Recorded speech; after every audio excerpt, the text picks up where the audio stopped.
கடந்த 2021 தேர்தல்ல நாம் தமிழர் கட்சிங்கிற ஒரு கட்சிக்கு என்னோட ஓட்ட வாக்களிச்சதுக்கு நான் அசிங்கப்படுறேன். உங்களுக்கும் அந்த அட்வொகேட் நெல்சனுக்கும் என்ன வேணா பிரச்சனை இருக்கட்டும். அதுக்காக அருவாளோட வீடு புகுந்து அடிப்பீங்களா என்ன? உன்ன கொலை பண்ணியே தீருவேன்னு மிரட்டுவீங்களா என்ன வாசல்ல நின்னு?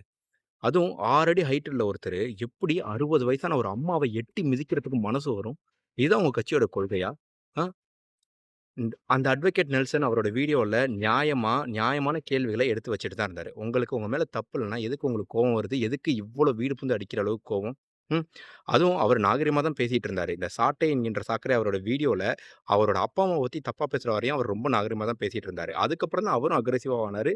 அவரோட வீடியோ அவர் ரொம்ப தப்பா பேசல. அவரோட ப்ரூஃப எடுத்து வச்சாரு. ஸோ அது தப்புன்னா, நீங்க இது தப்பான ப்ரூஃப்ன்னு சொல்ல வேண்டியது தானே? எதுக்கு இவ்ளோ அக்ரெசிவா வீடு புகுந்து அடிக்கணும்?